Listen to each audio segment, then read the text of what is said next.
Hey guys, good morning. It's Tuesday. It is March 3rd. Welcome to Before the Noise. If you're new here, my name is Chad Prather. Thank you for joining us in the live chat there on Rumble. If you're watching on YouTube or where else, on X, on Facebook, you got three choices on Facebook to watch. There's too many Chad Prather Facebook pages, but I'm glad you guys decided to join us. We've been working our way through the book of Hebrews. You know what? Let me I gotta put some accent lights on in here. I'm running behind because, well, I'm not running behind, but some of the production issues here, because we're doing something special today. Let me see if I can turn this one on. I don't think it will. Doing something special today. We're going to go at the end of this program. We're going to go right into the Chad Prather Show. So hopefully you'll stay with us for the next hour. After Before the Noise, we'll do a brief little 1-minute intermission, and then we'll come right back in. We'll bring Party Foul Steve on right now. Party Foul Steve, I can see him. I see a little mug there in our studio. He's our hall monitor on YouTube as well as on Rumble. So if you get out of line, he's there to put you in timeout. Tomorrow we'll go live with the new men's weekend out in Palo Pinto County, Texas, Mineral Wells area, to Cerro Escondido Ranch. The last one, the one for August, sold out in like an hour or two. So you want to be ready tomorrow at the conclusion of Before the Noise. We'll put that link over at beforethenoise.com. I hope you guys will join us. You got to get yourself there. It's going to be an incredible weekend. We're going to do that in November, the weekend of the 13th through the 15th. All right, let me see some of those dancing bananas. I can't even log into the chat here because everything in this studio is just absolutely crazy and screwed up. But I can see you guys. I just can't participate in the chat with you this morning. So anyway, what's up? I hope everybody's doing well. These are my devotional thoughts. As I said, you guys are sitting in with me. We're in Hebrews chapter 7. And honestly, I'm delaying a little bit because I don't even know how to approach Hebrews chapter 7 because there's so much depth here. And I'm not sure, I'm really concerned, this is way too big of a chunk theologically to try to bite off for a devotional moment in the morning. So I'm going to summarize it for you and say Jesus is better. Jesus is better. I told you guys at the beginning of this study of the book of Hebrews that we're going to see the word better over and over again. It's a better covenant. It's a better promise. It's a better economy. Spiritually, it's a better Jesus. It's a better king. It's a better priest. He's better. He's a better Savior. He's better than the law. He's better than the Old Testament, the sacrificial system. Jesus is better. And we're going to enter into Hebrews chapter 7, and we're talking about this strange character by the name of Melchizedek, because at the end of chapter 6, the writer of Hebrews says Jesus was a priest in the order of Melchizedek. Who is Melchizedek? We got to go all the way back to Genesis 14 to find this strange character who has this interaction with Abraham. This is after the episode of Sodom and Gomorrah, and we'll get into all that. So we'll try to get into all that. So we're in Hebrews chapter 7, but so far in the first 6 chapters of Hebrews, I had some people who messaged me yesterday said we just can't keep up with this. We normally enjoy the devotionals, but this is a little too much for us, a little too deep. We're kind of checking out on it. I get it, but you guys wanted to go through Hebrews, so here we are. But in Hebrews 1 to 6, which we've already dealt with in the last week, it builds this sweeping case that Jesus is supreme and sufficient and better. Like I said, he's the final and fullest revelation of God. He's greater than the angels, according to Hebrews 1. He's greater than Moses, Hebrews 3, and greater than Joshua, Hebrews 4. And because he brings true rest and complete access to God, he's the merciful and faithful high priest who shared in our humanity. He conquered death, Hebrews 2. He sympathizes with our weakness, Hebrews 4:15.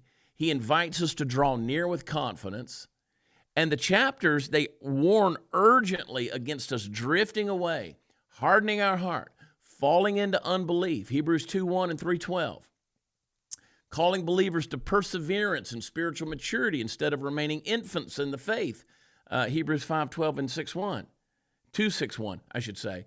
And so the message is very exalted, but it's very personal because he's writing to these Jewish believers who are just tempted to just walk away, to just leave. And he's saying, listen, you can't go back. You can't go back to the Judaical system. You can't go back to the Jewish system of the law.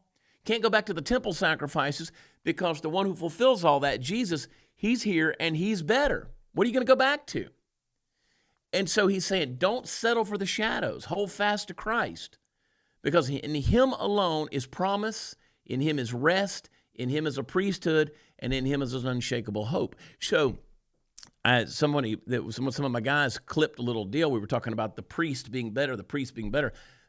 People were watching it online. They thought this clip was talking about like a Roman Catholic priest. No, we're talking about Jesus. See, that in and of itself tells me that we have gotten so religious in our vocabulary and our expression and experience that we think we're talking about a man here. We're not. Even just a mention of the word priest. If I say the word high priest, or if I say the word priest, your thought should automatically go to Jesus, not some guy wearing a frock, not some guy wearing a clerical robe or a collar. That's not what you should think of.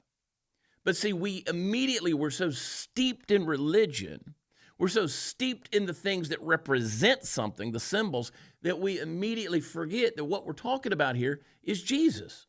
How many times do we spend our time, how often do we spend our time arguing over religious or theological concepts or doctrines or teachings or interpretations, and we're missing Jesus all along? This is what the writer of Hebrews is saying to us this morning.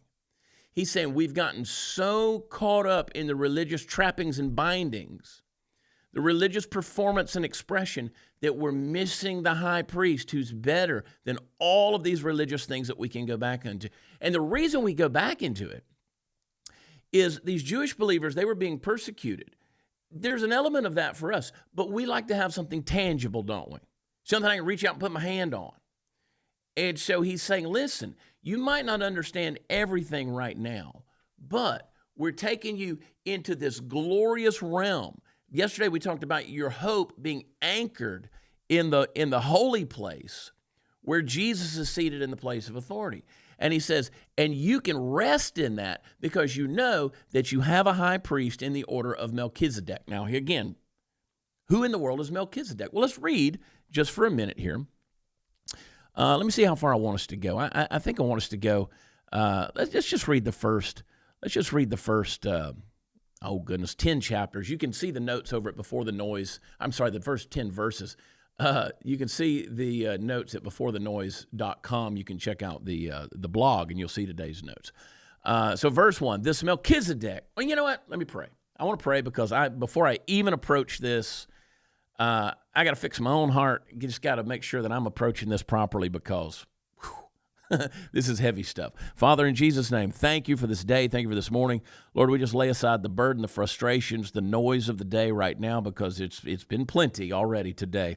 And so, Father, we just ask you to speak to us through these verses. Lord, help us to understand. Give us understanding because we don't understand the things you're trying to say to us, but we get lost so much in certain depths. So wake us up this morning, wake our minds up, and help us just to be built up in you by your word in Jesus' name. Amen. All right. So here we go. All right, verse 1, this Melchizedek. Everybody say Melchizedek. I'm just kidding. You don't have to do that. He was king of Salem and priest of God Most High. He met Abraham returning from the defeat of the kings and blessed him, and Abraham gave him 1/10 of everything. All right, so we see a foreshadowing of the tithe there. First, the name Melchizedek means king of righteousness, then also king of Salem, which means king of peace. So he's king of righteousness and king of peace. This Melchizedek character that Abraham encounters is a foreshadowing of who Jesus was going to be and what kind of king he was going to be. He's a king of righteousness and he's a king of peace. Verse 3, it says he was without father or mother, without genealogy, without beginning of days or end of life, resembling the Son of God, he remains a priest forever. So in other words, they don't know where he came from. They don't know where he went. It was just this mysterious guy.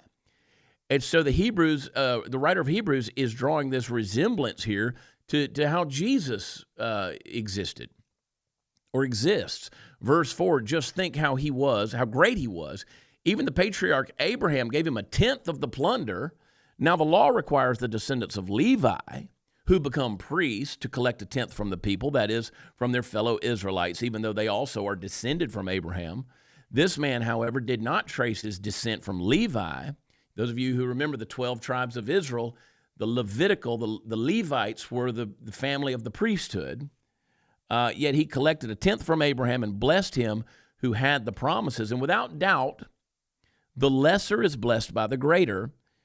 In the one case, the tenth is collected by people who die, but in the other case, by him who is declared to be living. One might even say that Levi, who collects the tenth, paid the tenth through Abraham, because when Melchizedek met Abraham, Levi was still in the body of his ancestor. Okay. What in the world's going on here? This is heavy stuff. I get it. There's a lot happening. But let me just say, he's saying that we're going to see this image of Jesus. We're going to see a picture of Christ here. So if you look at this, it feels like theological fog, right? Some of you are going, what in the world's going on? But listen, he assumes that you remember Genesis 14. Abraham, Father Abraham had many sons had Father Abraham, right? Father Abraham, the one that God gives the promise to, Israel comes out of Abraham. Abraham is the father of Israel. Abraham had just gone to war. He rescues Lot. He defeats these kings. And on his way back, he rescues Lot from Sodom and Gomorrah, by the way. You know that story. On his way back, this mysterious figure appears out of nowhere. It's this dude named Melchizedek. Now, Genesis doesn't give us a backstory. There's no genealogy. There's no father listed, no mother listed, no tribal affiliation, because there are no tribes. He just steps onto the stage of redemptive history. Don't know where he comes from. He blesses Abraham. Abraham gives him a tenth of everything that the spoils of war. And then poof, he just disappears. We don't know where he goes. Now, Hebrews 7:2 says, and to him, Abraham apportioned a tenth part of everything. And he says his name means King of Righteousness and King of Peace. So I want you to see the order of that. Melchizedek was righteousness first and peace second. You don't get peace with God until righteousness is established. Jesus established that pattern. So here's this ancient figure, Melchizedek, who's both king and priest, something that under the law of Moses would have been illegal because the kings came from the tribe of Judah. David was of the tribe of Judah, Solomon of the tribe of Judah. Priests came from the tribe of Levi. Those roles were separated. You couldn't be both. But Melchizedek, he's a foreshadowing of somebody who holds both offices. So verse 3 says, he's without father or mother or genealogy, has neither beginning of days nor end of life, but he resembles the Son of God. He continues a priest forever. Now be careful here, because the writer's not saying Melchizedek was eternal in a literal sense. He's saying that in the biblical record, he appears without any genealogy. So in a system where priesthood depended entirely on your lineage, the silence is deafening here, okay? So the Levitical priests had to prove their ancestry. I mean, you had to come with a pedigree, right? Their authority was rooted in a bloodline. So Melchizedek's authority appears to come from nowhere visible. So the writer here assumes he came with an authority from God alone. And the text says he resembled the Son of God. Not that he is the Son of God, but he foreshadows him. He's a type. He's a shadow. He's a preview. He's a coming attraction, if you will. All right? He's the trailer to the movie. And Hebrews 7:4 says, see how great this man was to whom Abraham, the patriarch, gave a tenth of the spoils. So Abraham's father Abraham, he's the patriarch. He's the father of the nation, the one to whom the promises were given. Your descendants are going to be like the stars of the sky and the sands on the seashore. And Abraham tithes 10% to this Melchizedek. Okay, why does that matter? It explains it in verse 5 and 6. He says, the descendants of Levi, these earthly priests, when they were in their priestly office, they have a commandment in the law to take tithes from the people. But this man who didn't have, he didn't have his descent received, he didn't come from the Levitical priesthood or any priesthood you can trace. He received tithes from Abraham, blessed him, and gave him the promises. Blessed Abraham who had the promises. Now here's the logic. Okay, all that to say, here's the logic. Under the law, the priests received their tithes from their brothers.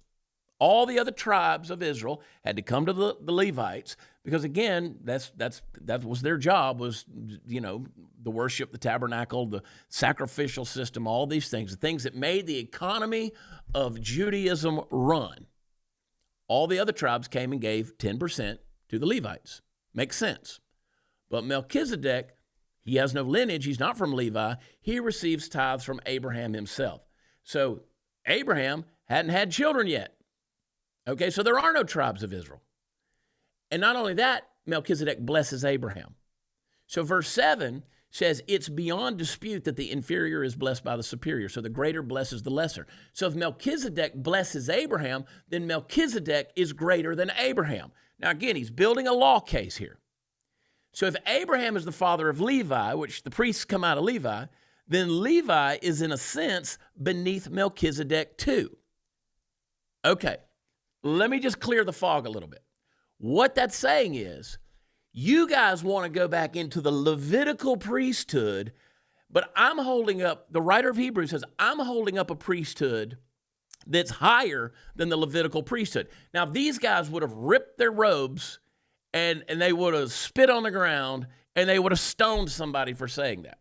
If you were to walk into the temple and say, there's a priesthood higher than the Levitical priesthood, they would have stoned you. They would not have heard that level of blasphemy. The writer of Hebrews says, no, I got to remind you guys, there was a priesthood, a man who was both king and priest, whose name meant righteousness and peace, and he was greater than Levi. You guys are wanting to go back to the Levitical priesthood, and I'm telling you, remember Melchizedek that blessed Abraham? There's one that's come that's even greater than him, an eternal priest, and you guys are wanting to go back into the old, dead religious system and reject that priest. Okay, Levi, when this happens between Abraham and Melchizedek, he's not even born yet. Priesthood hadn't been established yet. The law hadn't been given yet. But yet, in Abraham, Levi himself symbolically bows to Melchizedek. So what's the writer here doing? He's dismantling the assumption that the Levitical priesthood was the ultimate priesthood. Before the law was given on Sinai, before Moses, before Aaron ever put on priestly garments, there was already a greater order of priesthood on the scene. Are you guys with me anywhere? Are we anywhere close to making any sense?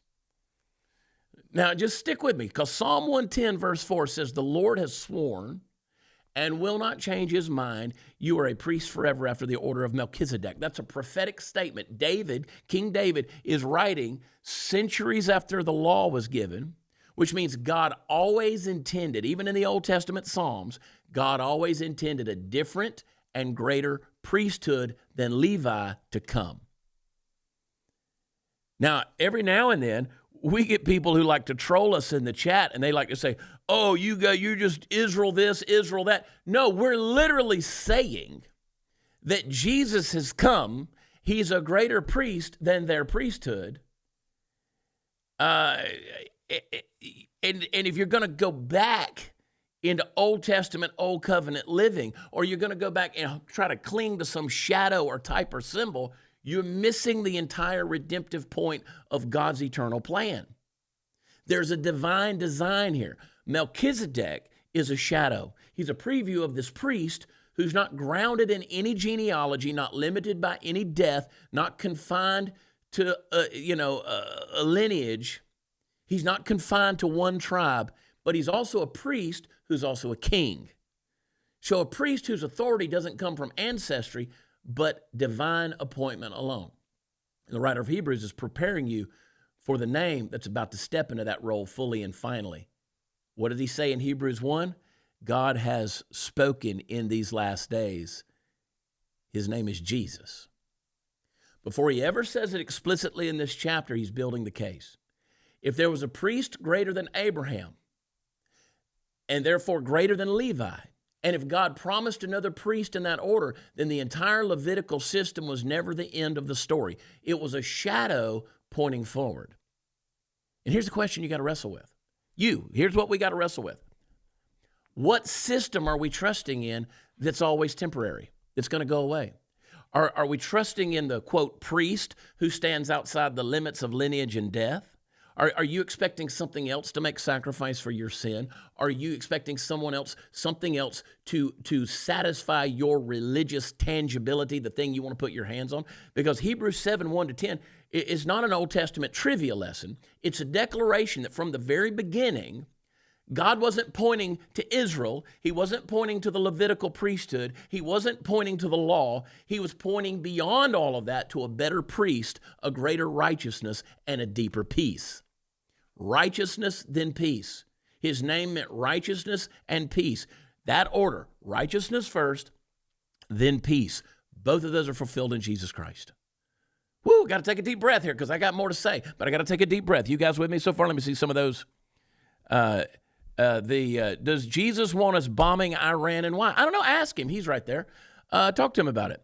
But I'm just telling you guys, Jesus is better. Jesus is better. Ultimately, at the end of the day, the writer here is trying to tell you Jesus is a better way.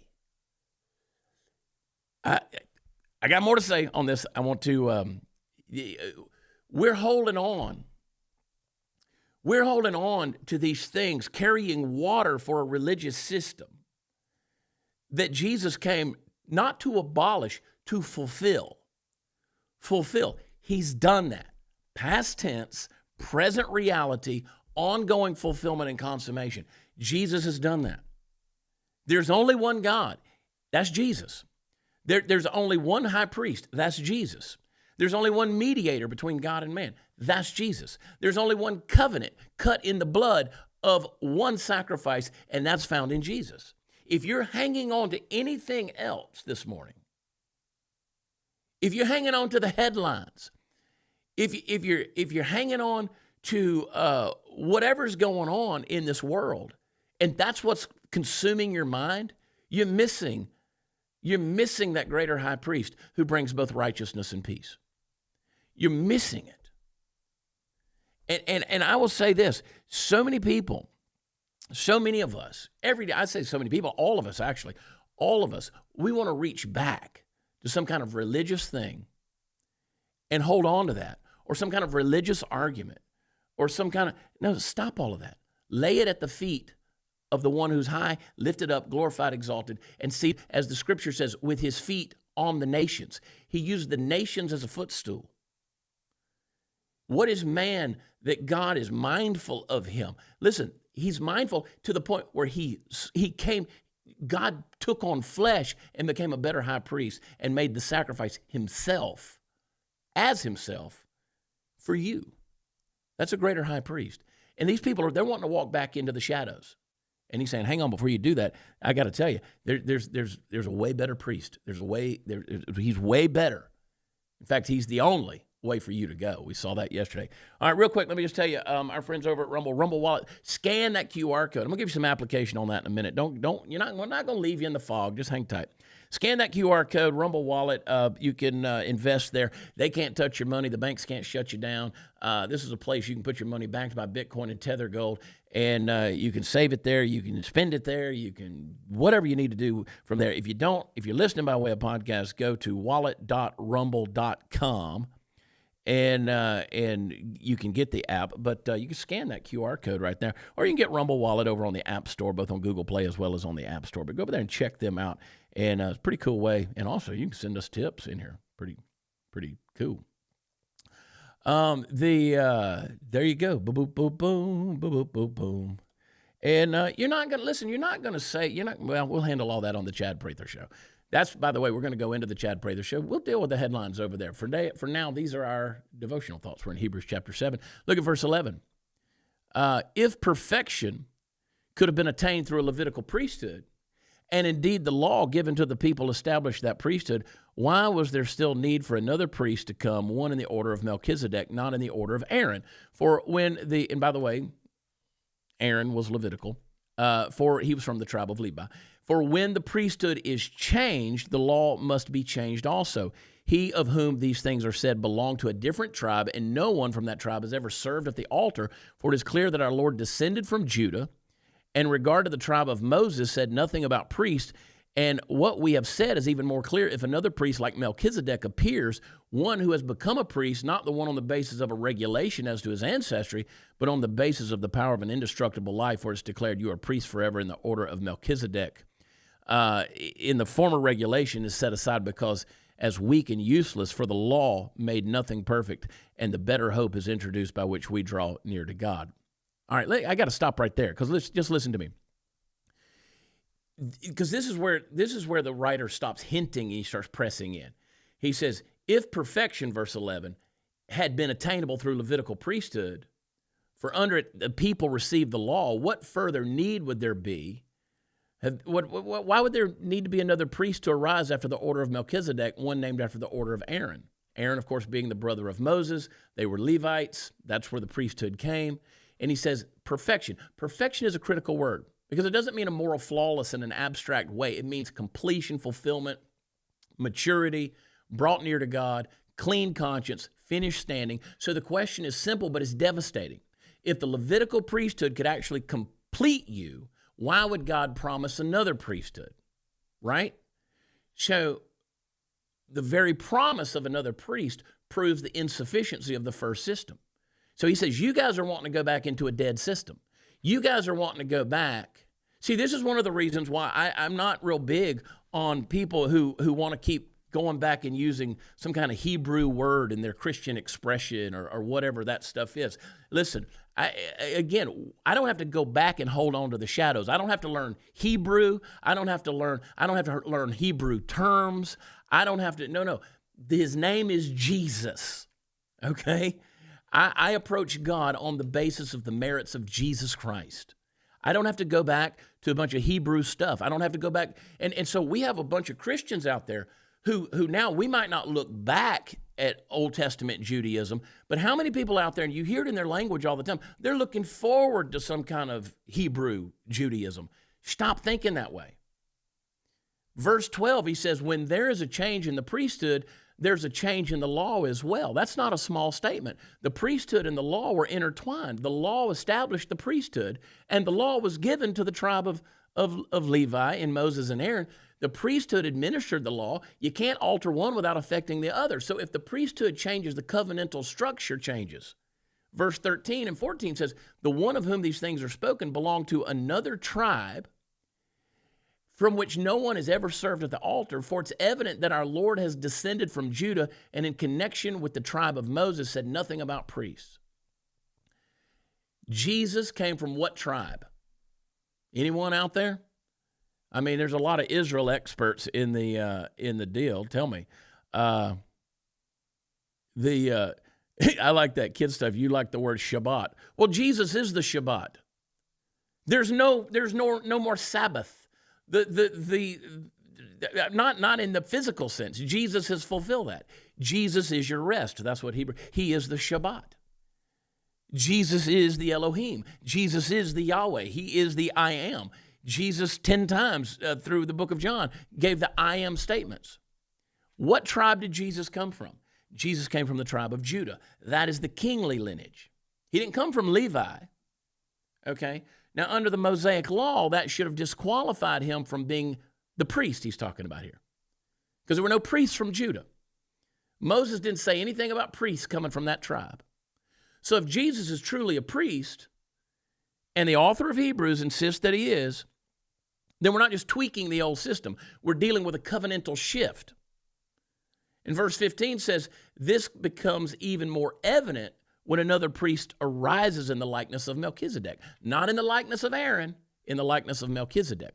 I'm dismantling some stuff that a lot of big-name people out there are saying right now. And some of you aren't going to like it. You're going to send me emails. I get it. But I'm just telling you, if you got ears to hear, you're going to hear what I'm saying.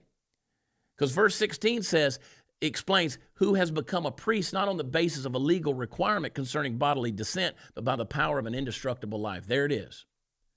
The Levitical priests were priests because of their genealogy, because of their bodily descent through a lineage, because they were born into the right tribe. Jesus is priest because of a power of an indestructible life. He didn't inherit the office of being a priest through his ancestry. He secured it because he was raised from the dead. Death could remove every priest under the old covenant. When a Levitical priest, when he got to that point in life, he died. And then they had to have another generation come in and replace him. One generation after another, graves were filled with former high priests. But Christ's priesthood rests on an indestructible life. They killed him, but he came back. Verse 17 says, for it is witnessed of him you are a priest forever in the order of Melchizedek. Forever. Aaron's line wasn't forever. It was always temporary. They kept dying. So verse 18, he says, for on the one hand, a former commandment is set aside because of its weakness and uselessness. You got to understand, the writer of Hebrews, if he says this to a first century Jew, they stone him, they kill him, because this is blasphemy to them. Strong words. He says the Levitical priesthood, the commandments, they represented weakness and uselessness. Not because the law was sinful. Romans tells us the law was holy and righteous and good, but it was weak in this sense. It could not perfect. It could not complete. It could not cleanse the conscience. It could not bring final access. And verse 19 says, for the law made nothing perfect, but on the other hand, a better hope is introduced through which we draw near to God. The law made nothing perfect. Nothing. It could diagnose sin. It could restrain sin. It could make you feel guilty about your sin. It could expose your sin. It could get you judged for your sin. It could point to the need for your sacrifice that you needed to make for sin, but it couldn't transform your heart away from sin. It could not remove your guilt permanently from sin. It could not bring you all the way into the presence of God. Now he's saying a better hope is being introduced. Not a better rule book. Some of you still want a better rule book. Some of you want a better vocabulary. Some of you want more religious expression. Some of you want to look a little more pious, look a little more holy. He says, no. Not bringing you another rule book, bringing you a better hope. And through this hope, you're going to draw near to God. Now, the phrase draw near, how many of you want to draw near to God? That relational, intimate, access language. Now, you got to understand, under the old covenant, access was restricted. You couldn't just walk in to the Holy of Holies. You just couldn't walk in to the third chamber of the tabernacle. The outer court, the inner court, the Holy of Holies. You couldn't just go into the separated holy place because there were layers of separation. Outer court, inner court, holy place, most holy place, veil after veil. And there had to be certain qualifications to walk through those veils, through those curtains.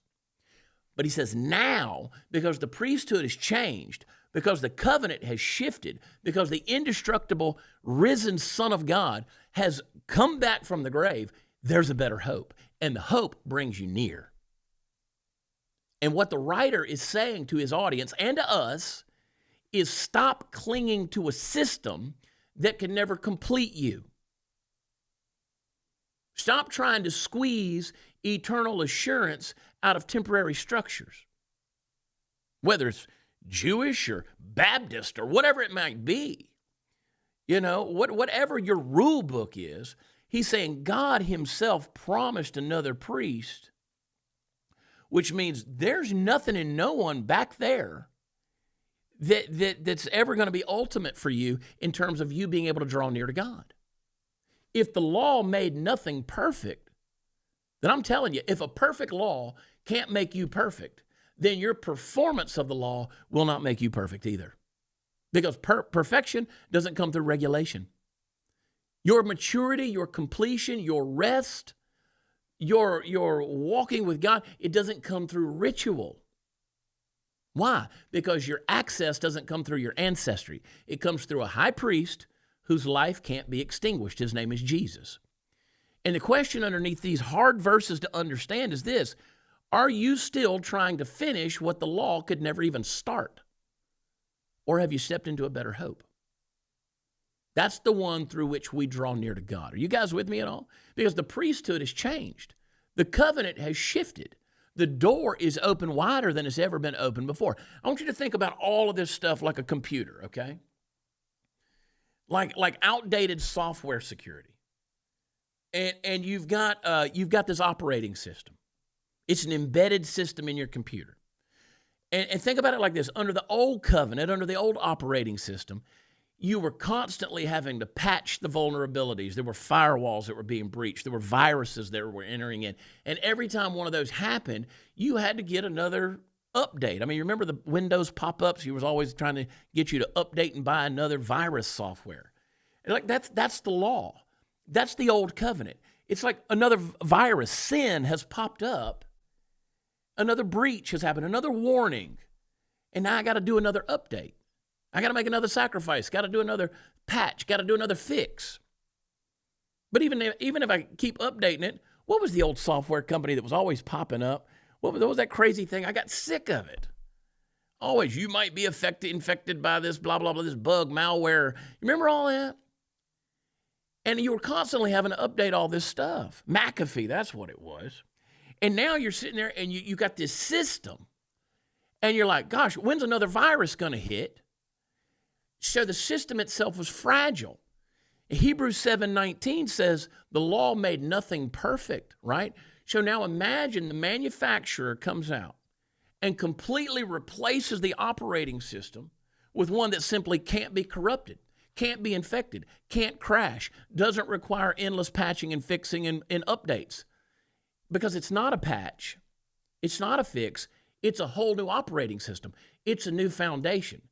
Jesus is not a better fix. He's not a better software. Jesus is not a better, protective service for your computer. He's a better priest with an indestructible life. You can't kill that operating system. Now, how many of y'all want to go back to Windows circa 2007? None of you. None of you do. This is what he's saying to these Jews in the first century. He said, you guys, you might not understand the operating system that we're working with here. It's a new technology. But you guys are wanting to go back to Windows 2.7 or 2007. You guys are wanting to go back to that deal. And you think that you're going to be okay with that? You're not. I'm telling you, there's a new system here. And it's a complete and total upgrade. There's a better priest with an indestructible life. Why you want to go back to that? So I'm asking us, why do we want to go back to that? We don't want to, right? Look at verse 20. Are you guys there? Take a deep breath with me. That's right, Eric. That's why you got to get that Apple product. No viruses for me. There's no going back. People are tempted to keep going back to the old system. They want to go back to the language of the old system. You ever get around a computer nerd and start talking about stuff you used to think you knew?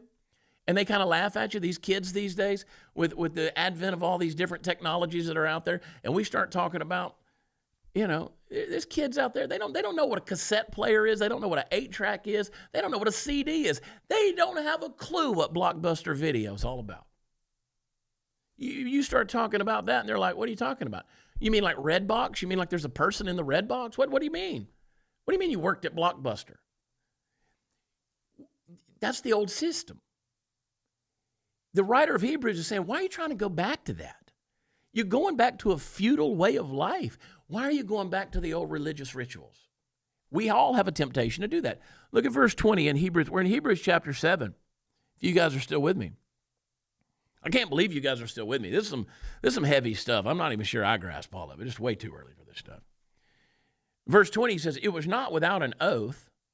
Others became priests without any oath, but he became a priest with an oath when God said to him, the Lord has sworn I will not change will not change his mind.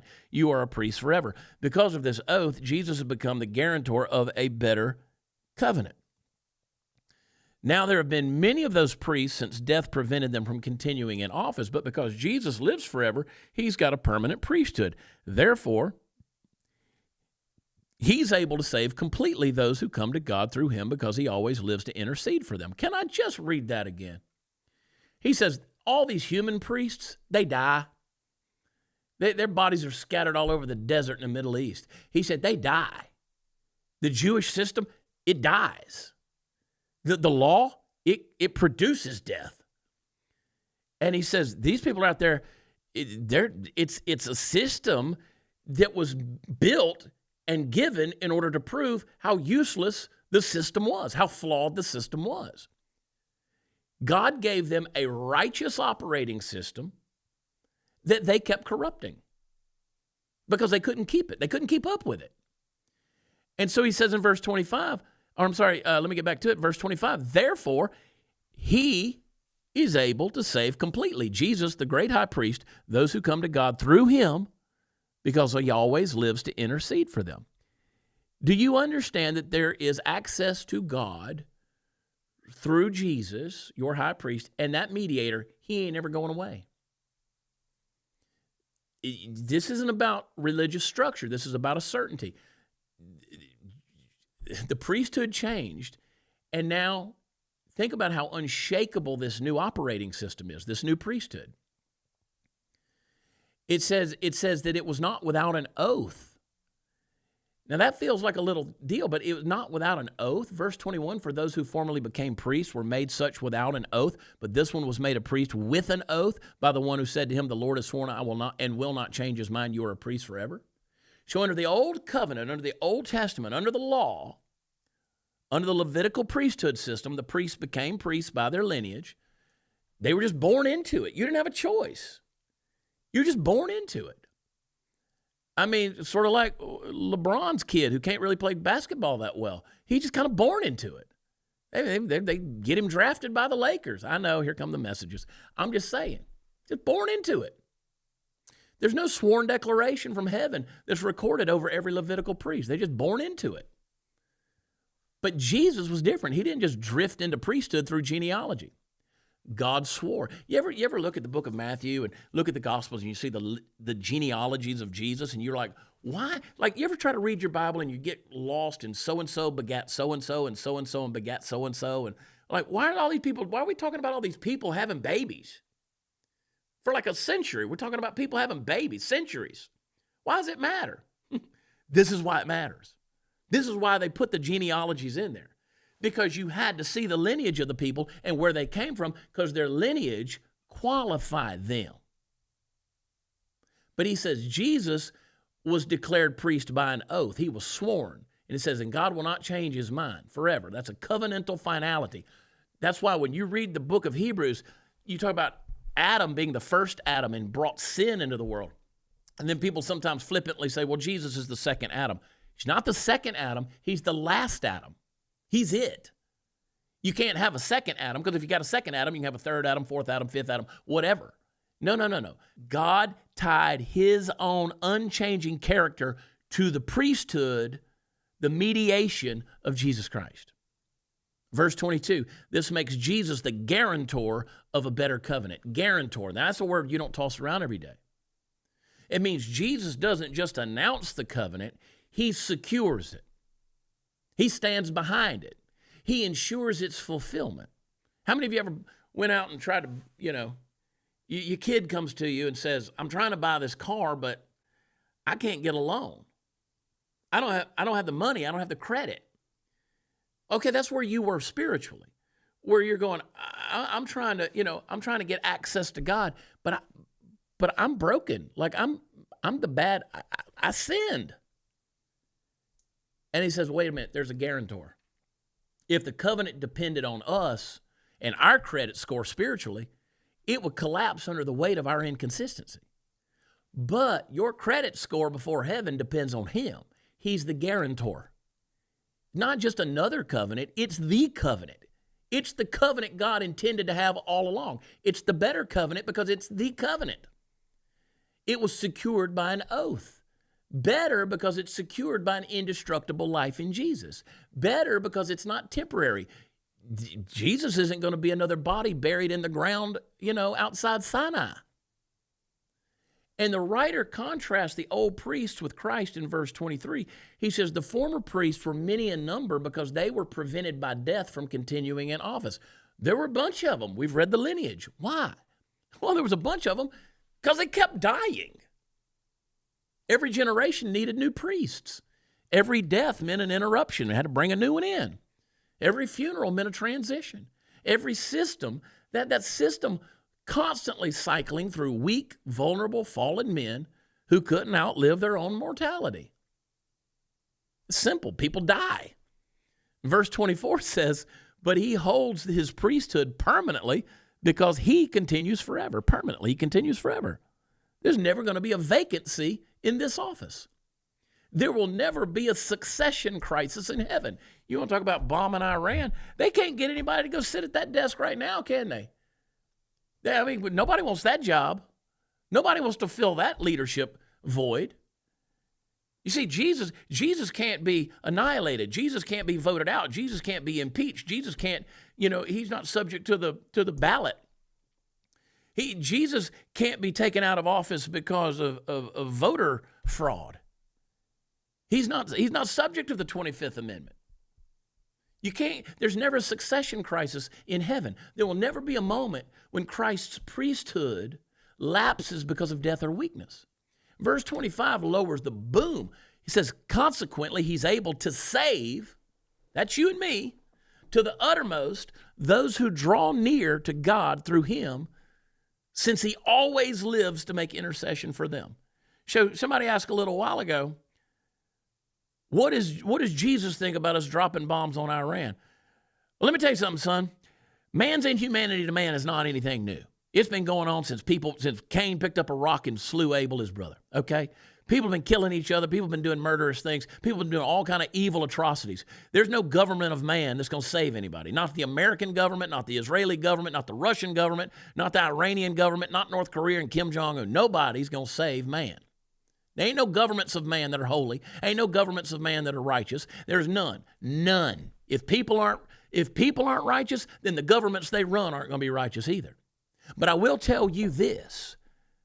There is a high priest that lives to make intercession for those whom he's called and draws to him. And I will tell you that even in the midst of the shaking of this world, and in the midst of the bombs dropping out of the sky, and in the midst of all of our little man-made Armageddons, there is a gospel that cannot be corrupted. There is a gospel that cannot be restrained, and there is a kingdom which cannot be shaken. So you ask me, what does Jesus think about dropping bombs on Iran? I'll tell you what Jesus cares about. Jesus cares to live to everlastingly make intercession on behalf of the saints of God, those who are drawing near to God through him. He always lives to make intercession for them. He is a priesthood that cannot be shaken.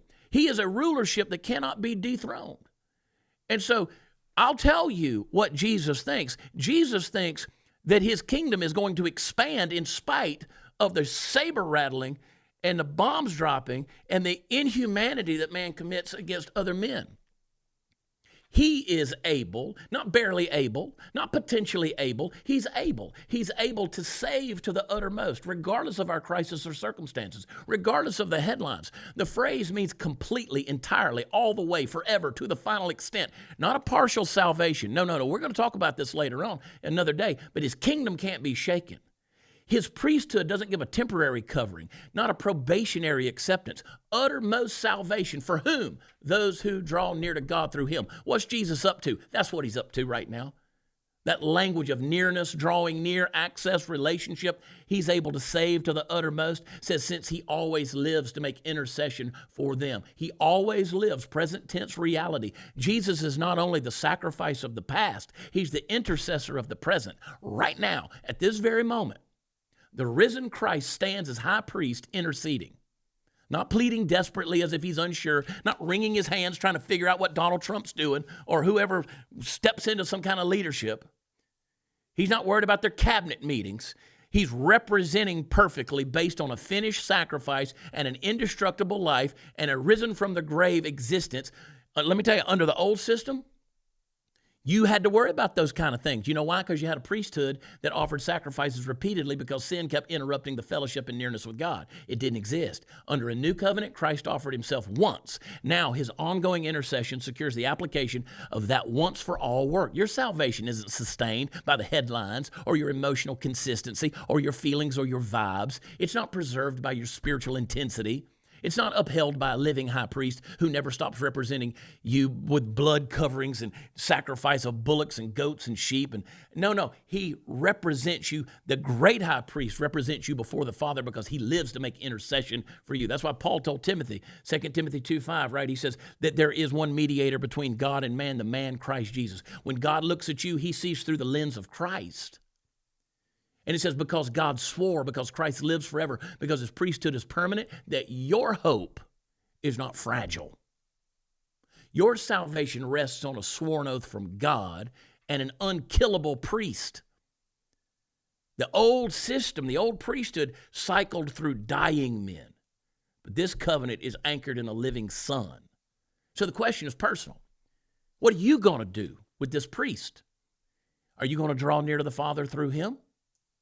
Or are you just going to, because again, this trolling thing, this this being stressed about everything, this anxiety thing, this rebellion thing. It's not really getting you anywhere, is it? Not for eternity's sake, it's not. That's why you keep doing what you're doing, because you're holding on to an old system that brings nothing but condemnation and death. This promise is not abstract, folks. He is able to save to the uttermost those who draw near to God through him. So let me tell you something, Christian. If you're in him, your salvation is not half done. It's not hanging in suspense based on your performance. It's secured by a priest who cannot die, cannot be replaced, cannot fail. And I'd say that's a better covenant, wouldn't you? Let me see some dancing bananas. Come on, I can't even, I can. You pull it up on my phone. There's some dancing bananas. Come on. Let's go.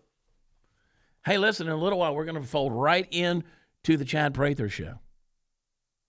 We're going to fold right into it. I'm not done here, though, because we still got to read. Look at verse 26. And verse 26. Let's finish the chapter. Verse 26. We're in Hebrews 7. If you're here with us, such a high priest truly meets our need.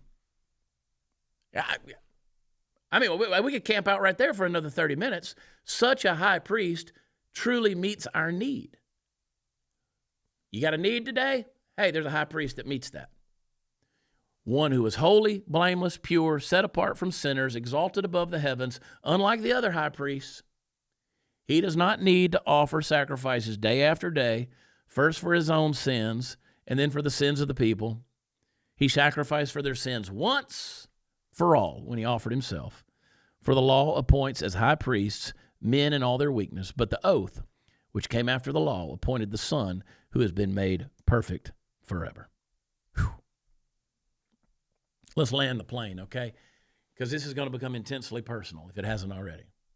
Now, hopefully I've punched through some of the theological fog that's in our mind. Hopefully. But up to this point, the writer has argued about this structure. It's better. Superiority, oath, permanence, indestructible life, right? And now he tells you what kind of high priest you actually have. It says, for it was indeed fitting that we should have such a high priest. Now let's stop right there, verse 27. It was fitting. In other words, it was never accidental. It's not excessive. It's exactly what we needed. What kind of high priest? Jesus. He's holy. He's innocent. He's unstained. He's separated from sinners. He's exalted above the heavens. Just break that down a little bit. Holy. He's morally perfect. He's set apart entirely for God. He's innocent. There's no internal corruption, no deceit, no sin, no hidden fracture, no skeletons in the closet. He's unstained, not just externally compliant, but internally untouched by sin's contamination. He's separated from sinners. That's you and me. Not meaning he avoided them in his ministry. We know he ate with the tax collectors and the prostitutes and the sinners, but he was separated in nature. That's why they changed by being around him. Separate in purity, not infected by what infects us. And he was exalted above the heavens. This is not an earthly priest moving through a temporary tabernacle. This is a resurrected, ascended Son of God seated in glory. Verse 27, he has no need, like those high priests, to offer sacrifices daily, first for his own sins and then for those of the people. Can you imagine if you got to get up every day and you got to go cut another animal's throat, put blood on yourself, blood all over the walls, blood all over the floor, blood all over the furniture in the tabernacle, in the temple. You got just blood. I mean, just every day something's got to die just so we can feel like, we're fulfilling our religious requirement. I mean, under the old covenant, the priest had to sacrifice for himself before he could ever sacrifice and represent the people. Why? Because he was weak too. He was sinful. He was compromised. But not this priest. It says he did this once for all when he offered up himself. Jesus was the sacrifice, once for all. Not daily, not annually, not repeatedly, once. And he didn't offer a lamb. He didn't offer a bull. He didn't offer the blood of another creature. He offered himself. The priest became the sacrifice. The mediator became the offering. The altar received the blood of the Son. And it was sufficient, completely sufficient, I might add. Verse 28 seals the contrast. For the law appoints men in their weakness as high priests, but the word of the oath, which came later than the law, appoints a Son who has been made perfect forever. The law appoints men in their weakness. That really should humble us, right? weak men, temporary men, sinful men, men who needed atonement themselves. But the word of the oath, that divine promise from Psalm 110, appoints a son, not just a man, a son, not temporarily qualified. See, imagine you go to the hospital, and every doctor that comes in, you got this infectious disease, but every doctor that comes in to treat you, they got the same infectious disease. We need a doctor that knows how to cure the disease, not one that's infected himself. Not somebody that just comes in and gives you some kind of treatment and manages your infectious disease called sin. No, we need the perfect doctor, the one made perfect forever, the one who's not touched by that infectious disease. Again, Jesus was brought to the full completion of his redemptive mission through suffering, death, and resurrection, and then installed permanently in a mediatorial role to take care of our infectious disease called sin forever. There will never be another sacrifice. There will never be another doctor. There will never be another priest. There will never be another system. Hear me. You should be comforted in that, because think about what that means. If your high priest is not morally compromised, he doesn't wake up spiritually inconsistent every day. He doesn't need to atone for himself before representing you. He doesn't need to heal himself before he heals you, because he doesn't grow old. He doesn't die. He doesn't get replaced. He's holy. He's innocent. He's unstained. He's exalted, and he offered himself once for all. So when you come to God today, you're not coming through a fragile intermediary. You're coming through the perfect Son of God who sacrificed it's finished, and his position is eternal. See, the law, that thing they were wanting to go back to because I can't keep going with Christ because of the persecution. No, he says that law you want to go back to, that gave you weak men. But God made an oath that gave you a perfect son. The law required endless repetition and death. The Son offered himself once. The law exposed the weakness of sin. The Son embodies completion and maturity. And here's the question as we close this out. Do you live though your access to God depends on your spiritual performance? Do you? Do you? Because some of you are fighting me right now.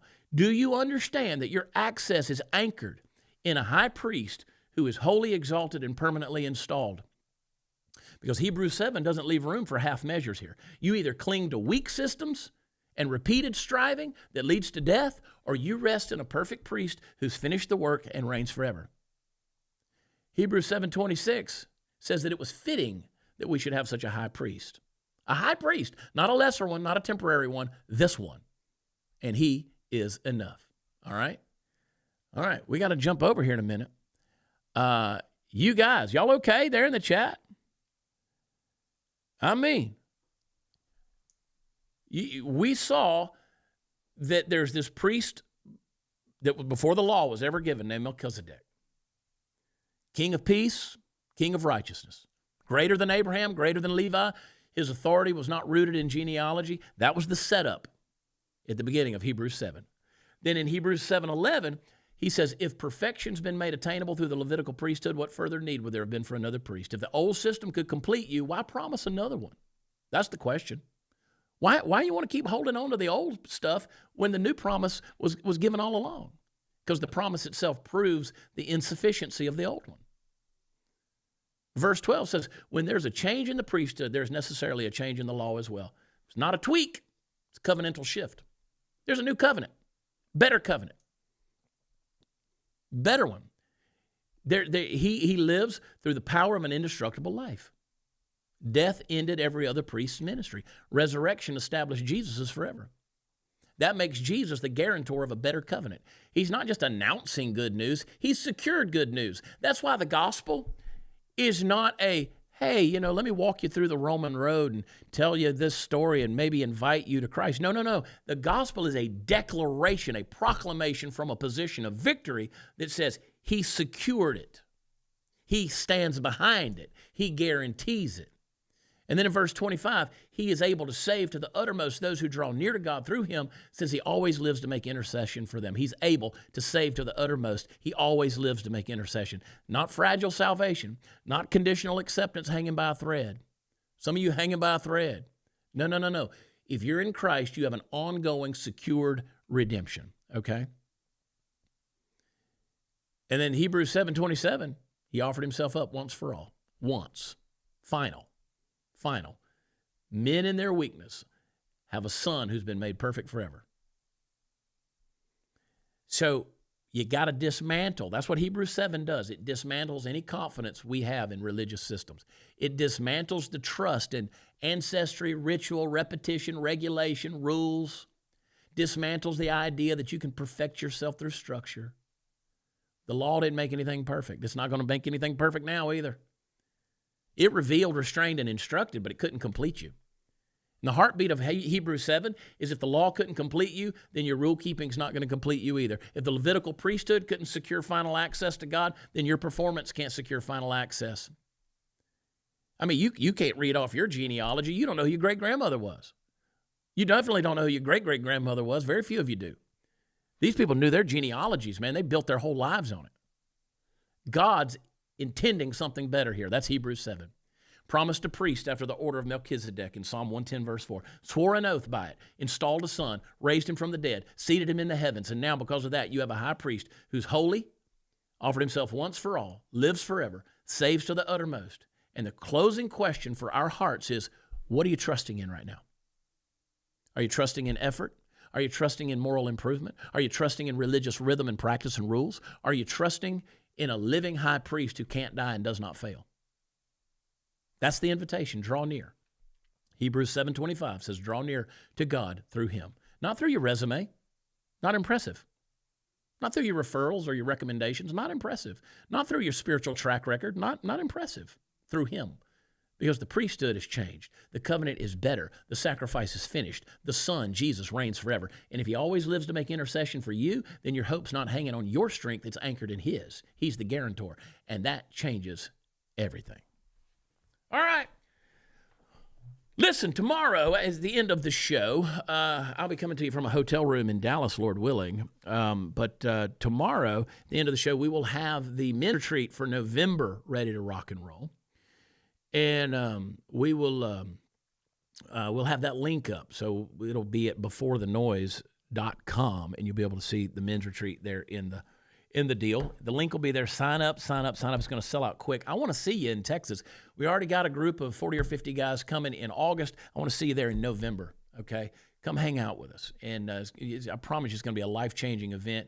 It's going to be one that's encouraging for men. It really is. And we're working. I talked to some friends yesterday, working on a conference right now, putting that together, seeing what that would look like. Maybe we get more of us together, men and women, for everybody, right? Don't forget, check out our friends over at Rumble Wallet. Let me put that back up there if you need that QR code. Invest with Rumble Wallet and put your money over there, and they'll look out for you. Not even Rumble can touch that money, which is pretty cool. So scan that QR code. What else, Party Foul Steve? I'm going to bring Party Foul Steve on here in a little bit. We're going to break. What we'll do is we will go, if those of you who are watching, we're going to go to the Chad Prather Show. We're going to play the quick outro right here, and then I'm going to play the 1-minute intro to the Chad Prather Show. We'll come back. We'll take a sip of coffee, and we'll come back and do this thing. But I feel like there's something I'm leaving out. Anyway, that's it. You guys hang around. Thank you for joining me, though. Thank you for sharing these sacred minutes with me today before the noise. My prayer, as always, is that you walk into whatever comes next, not empty but filled, not rushed but rooted, not reactive but renewed. So again, yeah, guys, take that deep breath. Before we get into these headlines of the Chad Prather Show, take a deep breath. God is already ahead of you. And if you don't join us, and I'll see you tomorrow, but Lord willing, same place, same peace before the noise. I love y'all. God bless.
right, we'll do that. That's enough of all that stuff. I'll let David take on from here if he's hanging out in there. Welcome, guys, to Chad Prather Show. We're going to do this thing. We're going to try and figure this thing out. We're going to go from Before the Noise over to the Chad Prather Show. So if you guys are still hanging around, welcome. This is where we get into the stuff that you guys get a little more excited about doing. Like, you want to talk about these headlines and stuff like that. You don't want to talk about a high priest in the order of Melchizedek, although that was a hard one. Y'all got to admit, that was a hard one. If you guys are still hanging around, but yeah, it's tough. That was a tough chapter to get through, but encouraging. Hopefully, I think we kind of landed the plane pretty good. And here's what I want to talk about today. We got a few different headlines that we're going to jump into. We're dealing with Iran. We're dealing with all kind of crazy stuff. Everybody's, everybody's got an opinion on all of this stuff. Everybody's angry. Everybody's frustrated. But here's where my brain starts to work, okay? And we'll bring Party Foul Steve on here in a little bit, and we'll start to see how his brain operates, which is always an adventure in the jungle right there, I'm just telling you. But you got to appreciate his insights. But here's the thing that I was thinking about yesterday, because I'm seeing all these meltdowns that are happening. People in their cars. What is it with people in their car that have, I've made a living talking about, shut up, Steve, get out of my ear. I can't talk in my ear while I'm trying to talk. Literally, I was the first person that started talking in his car. I like to believe I was the pioneer on that, doing vehicle rants, okay? I did it. But I had something to say. I didn't just get on there and start crying and screaming and yelling and just pouring my guts out to the world. Rant, but have something to say. Make a point where you can hang your hat on it. And I'm sitting there going, why are these people so unhappy? So yesterday I sat down and I started making some notes about why these young progressives are just so dadgum miserable. You ever think about that? Do you ever look at stuff like that and go, these people are unhappy? I'm going to help you. I'm going to help you understand. I want to see you guys there in the chat. This is mind-blowing when you figure what truly makes these young progressives, old progressives too. But again, and I say progressives because liberals, that's not fair. I miss good classical liberals. But progressives, if you want to understand at the worldview level what's making these people so miserable, why they're in the streets, why they're crying, why they're screaming, you got to zoom out past the politics, because politics runs downstream of culture, and culture runs downstream from religion or philosophy, if you will. You got to get back out to the philosophy level. This is a religion, actually. A lot of these progressives out there, they're heavily influenced by postmodern assumptions. Now, what do I mean by that when I say postmodern? Postmodernism is a philosophical and cultural movement that rejects any universal truth, any of those big claims, any big stories, like any objective meaning. So they view knowledge and morality and identity as socially constructed rather than discovered. And so they don't believe in meta-narratives. Now, I said 30 years ago, almost 35 years ago, I said that we're going to be dealing with something called postmodernism coming, and it's going to be problematic because a lot of people aren't going to want to, they're not going to want to apply real meaning to anything. So you got to understand what postmodernism is. And again, these people are operating by postmodernism. Again, they might not have ever read anything by Jean-Francois Lyotard or Michel Foucault. They might not have read any of that, any of these philosophers. But they still reject any big unifying stories about truth, meaning, God, nation, or objective morality. This is why you have people who scoff at these ideas of God or truth. Why do you hear people talk about my truth or your truth or her truth or his truth? Just speak your truth. That's garbage. Truth isn't constructed, but they think it is. In their minds, they see morality as being relative. So what's right for you might not be right for me, and so on. And the power that's out there in our world is the driving force behind all the institutions, and therefore no institutions can be trusted. Now, here's what happens psychologically when that worldview trickles down into society. You have no fixed truth. So if truth is subjective, then nothing is ultimately grounded. Everything becomes negotiable. And that sounds very freeing at first, except over time it creates instability. So you want to know why these people sit in their car and they scream, or somebody tries to put a microphone in their face out on the street and they can't express why they're out there protesting? Because human beings, they crave something solid, and these people don't have anything solid. There's no shared foundation, and if there's no shared foundation in their worldview, nothing bigger in the story to hold on to, anxiety arises. And so what you see with these people losing their freaking mind on social media is that anxiety starting to manifest. And they don't have any foundations to build on. For instance, their identity. You know why there's so many identity problems with the gender and the confusion and the he, him and the she, her and the they, him and she, him and all this stuff? I identify as, whatever, pan, liquid, whatever. In a postmodern framework, identity isn't discovered, it's constructed. So we just spent an hour talking about lineage of Levi and Melchizedek, right? We're talking about where Jesus came from and all of this. In a postmodern framework, you come up with your own identity. You're not given meaning based on your history. You create it. Now, that sounds empowering, but also puts a lot of pressure on the individual. Because if I have to invent myself, and then I got to defend that invention constantly, life becomes exhausting. So suspicion towards institutions is going to be natural, because postmodernism is going to teach us that the institutions are primarily instruments of power. So when you start talking to your grandchildren about family or church or the idea of the nation or American exceptionalism or America first, they immediately recoil and they're like, oh, wait a minute, that's evil. You start talking about a big idea like capitalism as an economy, they're like, wait, that's evil. You start talking about certain traditions. Well, I don't want your traditions. Even language itself is viewed as an oppressive structure. And they start melting down about it. Because if everything around you is framed as corrupt or exploitative, I should say, your trust in it's going to erode. And when you don't have trust, cynicism is going to grow. And cynicism is a passionate person who's tired of being disappointed. And these people just think everything in the world's out there to disappoint them. I mean, I see these young people who are crying online, and they're like, just sit with me in my car for a minute while I cry. Now, the first urge is to make fun of them, and we do that a lot.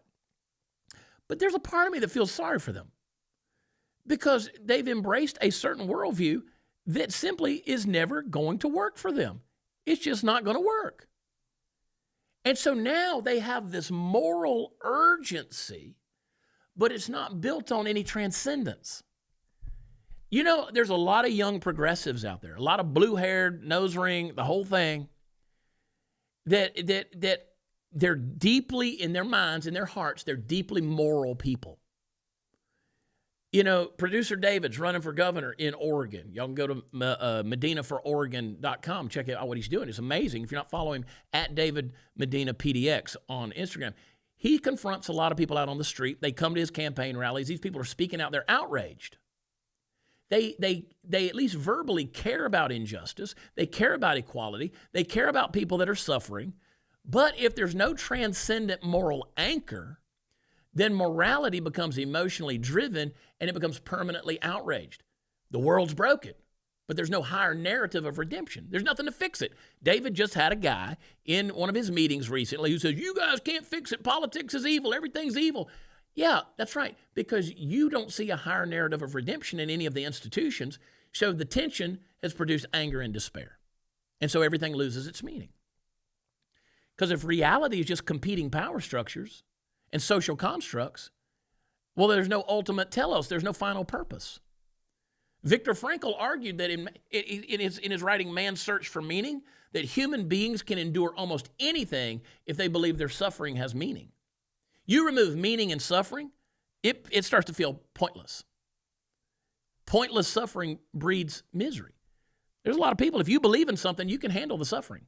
These people don't have anything to believe in. Then you add social media to the equation, and now that online space, now they can amplify their grievance, and it rewards their outrage, by the way. They get paid for those videos going viral. I don't know if you know that or not. And now they can constantly compare their lives to everybody else. And so that magnifies the dissatisfaction. So anyway, there's a lot of things we could get into on that thing. But that's why these people are losing their minds day in and day out. They don't have a meta-narrative. They don't have a bigger foundation, a transcendent framework to lean on. That's why I feel sorry for these kids. I feel sorry for, the older people that are out there, protesting in Target, singing off-key little chants and slogans like that. That's disturbing. Like, enough of all that stuff. I mean, that's just crazy, the stuff that they should know better. But they don't. They just don't. All right, I got more to say on that whole deal because we're going to get into some headlines here. Let me tell you about my friends over at Patriot Mobile, patriotmobile.com/Chad. Call them on the phone, 972-PATRIOT. This year is a critical moment in our country. We're turning 250 years old. I hope we make it a little bit longer, but there's a lot of opposition out there, and it's growing more aggressive and unapologetic. The fight is now reaching into the everyday decisions we make, like the cell phone that you're maybe watching this on. You understand that those cell phone companies out there, they donate a portion of your bill to these causes that you do not believe in. Patriot Mobile's been standing on the front lines fighting for freedom for more than 12 years. They don't just deliver top-tier wireless service, but they're activists like you and me, and they truly care about our country.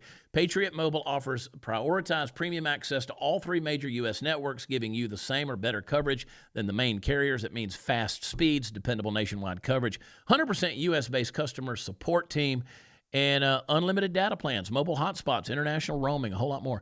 Simple, seamless activation. You can switch in minutes, keep your number, keep your phone, or you can upgrade. And here's the difference. When you switch to Patriot Mobile, you are part of a powerful stream of giving that directly funds the Christian conservative movement. So take a stand today. Go to patriotmobile.com/Chad or call 972-PATRIOT. Use promo code CHAD, C-H-A-D, I spell it Chad, for a free month of service. patriotmobile.com/Chad or call them 972-PATRIOT. All right, guys, let's see if we can do it. Can we bring Party Foul Steve onto this thing? I see him over there in the deal. There he is. See? Nope, we can't. That's problematic, isn't it? Boom, boom, boom, boom, boom. Let's see what we can do. There we go. There's Steve. There we are. Now let's switch us around. Am I here? I think you're there. What's up, buddy? Yeah. Man, this is pretty early in the morning for me to actually start talking. I know. You should try to get used to it. You should try to teach about the order of Melchizedek from Hebrews chapter 7. Yeah, at 7 a.m. That was pretty deep stuff today, and man, you had the trolls on fire. They were, in all the chats. Well, just blame Israel. That's all you got to do. Just blame Israel no matter what. And they think the First Amendment right applies to a private chat group. You ain't got no First Amendment rights in a chat group. Yeah, Party Foul Steve putting people in a 5-minute timeout. There's a couple I deleted from the entire live stream. When you start attacking the people in the chat, you gone. Now, on this show, I really don't. I don't even really monitor the chat very heavy. They can get in there and say what they want. They get in there and do it. But because it's a little bit different. You got to know the room that you're in. So Before the Noise is a different room from the Chad Prather show. So it's a little more freedom here, I guess. Yeah, I mean, here we can discuss a lot of different things, and we do that as well. We get into the headlines, and it can be a little more exacerbating, a little more inflammatory, if you will. But again, my goal in this year is to even take the Chad Prather show and let's apply some of these kingdom principles that we're looking at. Because, again, someone asked me the other day about the changes in me and stuff like that, and I'm like, well, I just know politicians aren't going to save us. And again, I go back to what I was saying earlier. The governments of men aren't going to save us. Man's inhumanity to man has been around for a long, long time. And this is, I'm not waiting on the American government to save me. I'm not waiting on any other government.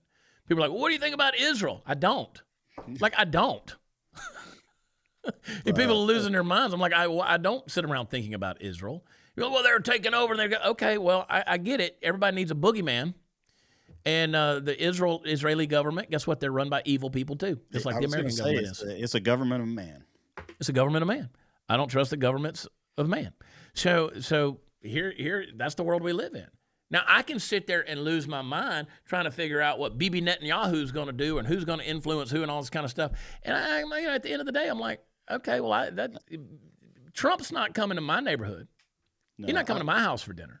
I did jump through. I did go down some rabbit trails with the whole Israel having something on Trump and and I was like, man, I don't feel that way. Well, they should have voted for Kamala Harris. We wouldn't have this problem. Yeah, really, we would already be invaded.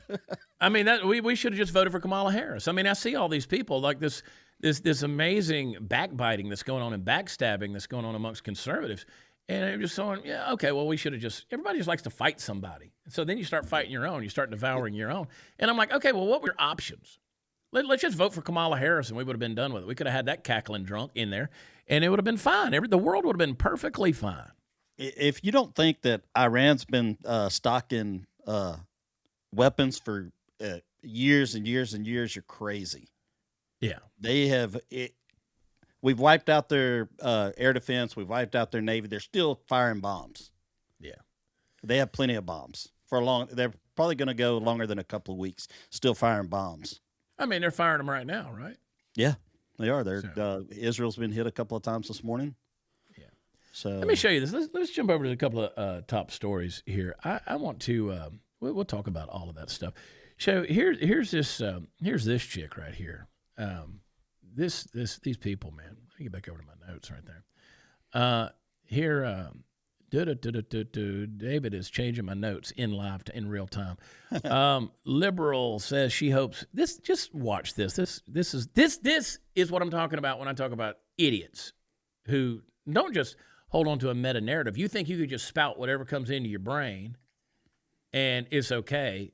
This is the definition of a moron. Play the clip. And literally, if you have any part to play in the American military industrial complex, literally, fuck you. I hope you never make it home. All right. You hope you never make it home? Yeah. I mean, here's my bigger issue than people saying, well, Israel. Why in the world? I mean, we know that Iran has killed over 1,000 people. I mean, do people forget that during the last administration, they were literally holding our Navy guys on a ship at gunpoint? Yeah. I mean, they've been chanting death to America. They if they had the ability, they would have wiped out America a long time ago. In 1983, they bombed a barracks, killed 220 Marines. Right. We basically didn't do anything about it. No. I mean, you go back to the Iranian hostage crisis back in, what was that, 1979, 1980. The 144 hostages, I think. Yeah, the mullahs, the ayatollahs. I mean, all these guys, they want death to America, and yet you had an oppressive regime over the Iranian people. And what's interesting, I go back to my opening monologue, is when you see these people at the Iranian protests who are very much in favor of what's happening right now. They know how to articulate their ideas and ideals, and it's a peaceful protest. Right, they're out in the streets, and you can actually talk to them. Versus the pro-Palestinian crowd, which nobody knows what they're talking about. They're just screaming, and they got their newest poster from Office Max, and whatever flag they're draped in this week. It's white liberals out there. Every time. I mean, look at these people. Here you got the Iranian people. So somebody asked me in the chat this morning, what does Jesus think about dropping bombs on Iran? Well, ultimately, Jesus is going to drop a bomb on the whole world at some point in time. So, I mean, if God was against wars, I think he'd have, we got a whole history of that. Got a whole history of that. But I'm like, well, I can tell you who is celebrating this, and that's these Iranian people. And then you got these folks. I mean, it's amazing to me. You just look at the usual cast of characters on that right side of your screen. The leftists in North Carolina protesting it. Look at these people. I mean, the same typical cast of characters. I go back to what I say. These people don't have any transcendent meta-narrative. They don't have anything to found themselves on. They have no foundation. They have no truth. I mean, they got, here you got everything from Gaza, Iran, Palestine, and we don't need another war machine. Nobody wants war. Nobody wants war. I don't want anybody bombing. I want America first interest. Don't get me wrong. I do. But, somebody called me yesterday and said, why don't you tell Donald Trump? I was like, let me get him on the phone. What do you want me to do about it? People will crucify you if you don't come down with the same opinion about it. Okay, well, opinions are like buttholes. Everybody's got one. And they all usually stink. So, so what are you going to do here? Yeah, a lot of those opinions I keep to myself because some of I've been to those countries. I spent time in those countries. I've spent time with those people, and I mean the regular people. I don't mean the, you know, the bad people, but the good people, like the good people of Kuwait. Like when we had the fighter jets that went down, and they went out there to help our fighter pilots. That's the people that it's. Well, let me tell you why you don't even have to qualify. You hung out with the good people when you were there, because the bad people would have cut your head off. Yeah, that's it's kind of funny because during the Kuwait liberation of Kuwait, and I'm there with the Kuwait Air Force, and we're sitting around and we eat together and stuff like that, swap meals, swap MREs, except for they didn't want anything with pork in it. But I would eat their big, I call them big giant flour tortillas. I don't even know what they're like. As big as they're huge. Falafel. Yeah, whatever they are, and you're dipping it in some kind of stuff mixed with dates and stuff, and it kind of tastes horrible, but you try it and you give it a try. And they ask through one of the translators, they would ask, which parent did you kill? And I was like, what are you talking about? To be a Marine, they were told that we had to kill one of our parents. And I was like, wow, that was a mind thing that was put into them. And it just all of this that's going on now brings back a lot of memories of that time in the Persian Gulf. Well, you got this. David, I think, took it out of the notes there. Pull it back up, David, if you got it. This lady who's basically saying that liberal woman was saying that Donald Trump. Say that again, David. Is there a lot of? There's a lot of language in it. We'll stay with it, but I'll just tell you guys about it. There's this woman who's saying, this lady says she's ready to pack her kids up and get the F out ASAP. We're going back to Africa. Said this is how the Holocaust came about. If you read a history book, this is what I'm talking about with the brainwashing. And you're not going to go back to Africa either, because I spent a lot of time in Africa. Yeah. And you're not going back to that. One, they don't want you because Black America ain't the same as Black Africa. I don't care where you go. And I've gone with a number. The funny story I tell you about that pastor that went with us to the Ivory Coast, to Cote d'Ivoire years ago, and he was from Charleston, South Carolina. And he got on the bus with us after getting out of that crowd of like 120,000 people and coming out of that soccer stadium where we had that meeting. And he goes, I'm hanging with y'all because I don't know none of these black folk. He used a stronger word, but he said, these ain't my people. These are not my people. So anyway, but let me tell you, today is election day in Texas. It is primary day in Texas. If you're watching in Texas, if you haven't voted yet, go out and vote. Please. I'm headed that way right after the show. We got to show up in Texas, man. And you've got Islam, man, is taking over Texas. It's taking over America, but it's taking over. The Islamization of Texas is just rampant, dude. Like 40-something new mosques in DFW. There's almost 400 across Texas. They're popping up, man. Yeah, you put out that video yesterday with that showed all the mosque and stuff like that, and I was like, wow. Yeah, they're everywhere. It's Well, look at this. Take a look at this video. Here's kids learning Islam in Texas. This is crazy. This is Houston, Texas. Play this clip. I will be your soldier. I'll be your supporter. So here's a bunch of kids in Houston, Texas, swearing allegiance to the Ayatollah. I mean, you would think that this would be propaganda stuff coming straight out of Tehran. I mean, I want to see in the chat what you guys think about this. I mean, where are we headed as a nation? I can tell you where we're headed. It would be non-existence. That's where that's going. It's not going to be good, folks. No, it's not, and that's it. That's where you have to worry about the sleeper cells per se. They're in plain sight. Yeah. Yeah, I was listening to our friend Jack Carr yesterday from, who wrote Terminal List, and he's got a new book coming out in May. And he was on Wilcow yesterday, and he was talking about sleeper cells. He said, some of the more sophisticated sleeper cells those kind of things, like the U.S. government has pretty sophisticated technology and ability to infiltrate those and kind of know what's going on and keep their finger on the pulse.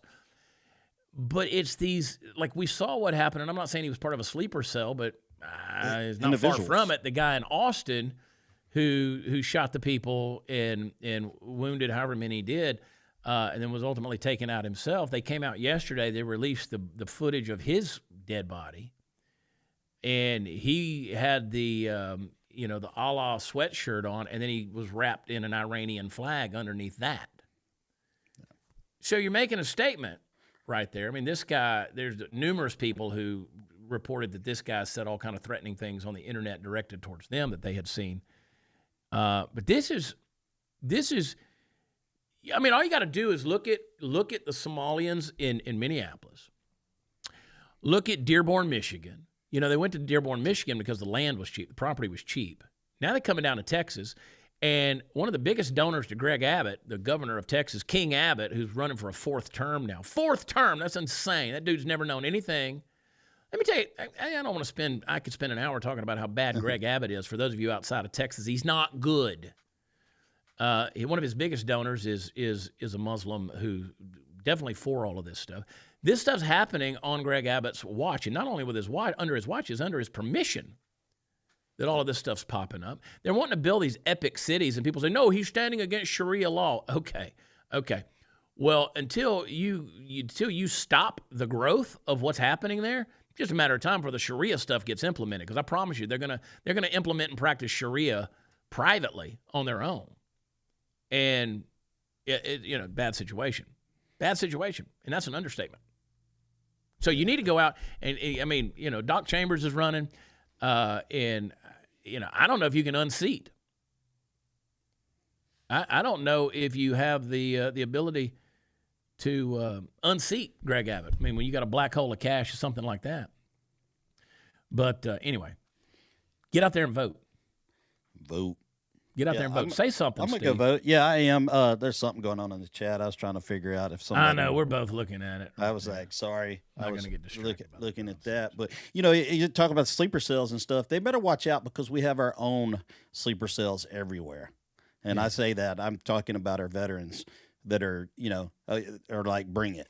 Just bring it. Yeah. Bring it to our homeland and see what happens. So for those of you who are watching this thinking you came to Before the Noise, we did that the first hour.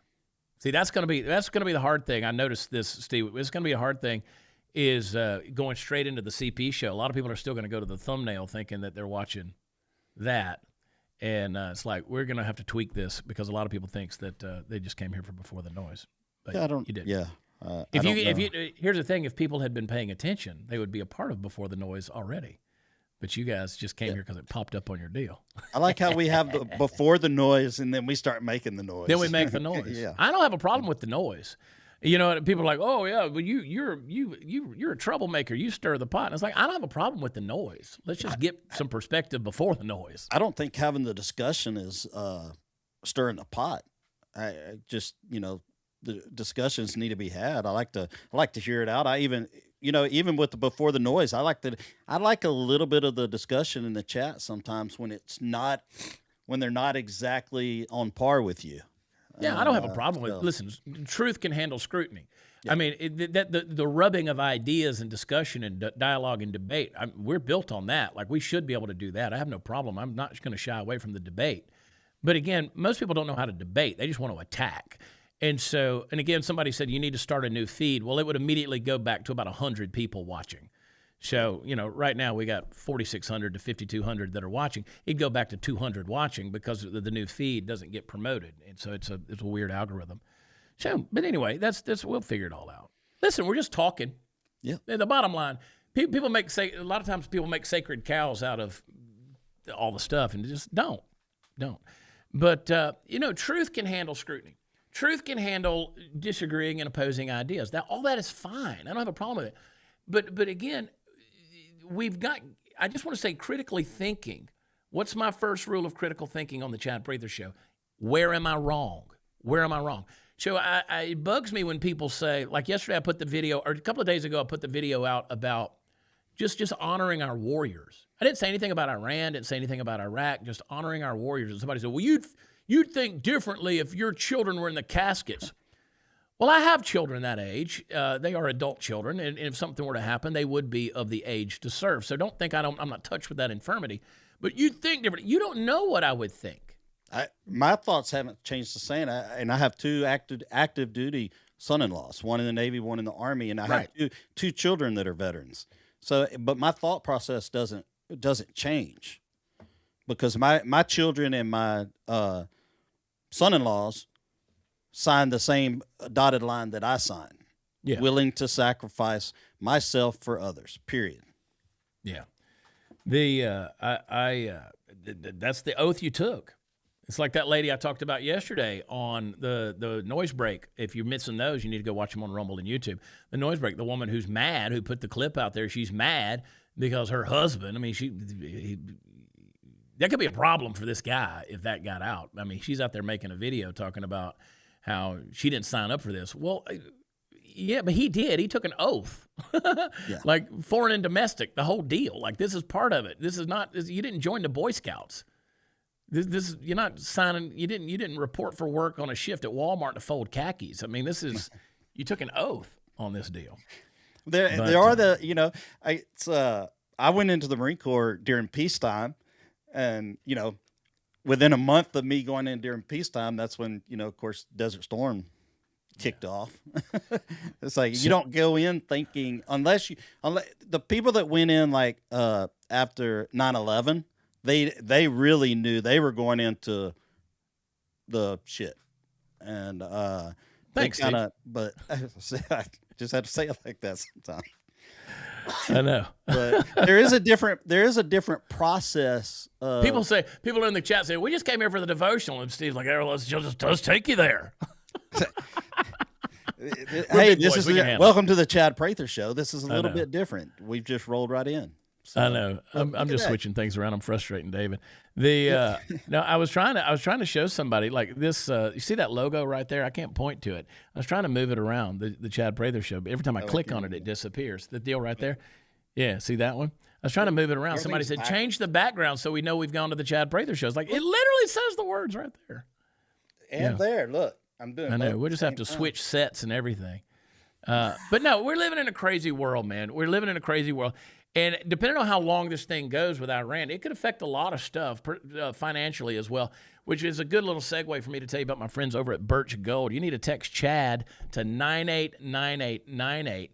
And they're AAA rated with the Better Business Bureau, tens of thousands of satisfied customers. When you text that number, Chad to 9898, text CHAD to 989898. They'll send you a free, no-obligation information kit on how you can not only diversify your investments, like your savings backed by physical gold, but also get a tax-sheltered IRA that's backed by physical gold. And whatever happens with Iran or the world or the BRICS nations or the devaluation of the dollar, gold is through the roof. I was looking at gold valuations yesterday. It's insane how much gold has gone up. Imagine if you'd have listened to me 2 years ago when I was telling you about this, and it's not coming down anytime soon. The volatility of gold, I was talking to one of my gold guys yesterday. He said, we don't know what's going to happen in the next 2 days with gold. I mean, it's crazy. If you're going to buy gold, now's the time to do it. So do me a favor, text Chad to 989898. I'm sending some random people who do this a copy of my book, Born for Meaning. I'll send you the book, and we're trying to do that. If you haven't gotten the book, go get that sucker. But text Chad to 989898, and they'll send you that free no-obligation information kit. Make sure at least a portion of your money is backed by gold. Do that for yourself, okay? Do that for yourself. All right, let's get back in here. Let's see. Did the screens freeze up? What did we do? Sometimes I got to reset the whole thing. I did. I don't like, you're doing your show and people throw these links to outside places and stuff. Yeah, but you can't do anything about that. That's Rumble. Yeah. That's Rumble. That happens because that's part of something that Rumble does. And I accidentally clicked on one of them one time, and it took me to like a scam page or something, and I was like, I don't like it. That's one of those deals. So, it's had a little glitch. Now we're back in. But for those of you who missed it, if we glitched out, text Chad to 989898. Random people are getting a free book. I'm getting on a plane this afternoon. I got to go to Dallas. I'm doing James and Betty Robinson's Life Today. I might be with Randy. I don't know who's hosting it tomorrow, but I got to do Life Today. So I'm doing TV in Dallas tomorrow. 1 or 2 episodes with them. I don't know yet. But so anyway, I'll be doing Before the Noise from a hotel room tomorrow morning. And we live in a crazy world, man. Bill Clinton, they've released some of the footage from. Now, you've always said the Epstein deal it all revolves around Bill Clinton. 100%. Like, you still believe that? Like I still believe every bit of it revolves around him. In what way? I think he was right in the middle of Epstein's island many times. And he said yesterday that he was, or day before yesterday, whenever it was, that he's never been to that island. And yeah, I just don't believe that, because this guy's he's a liar.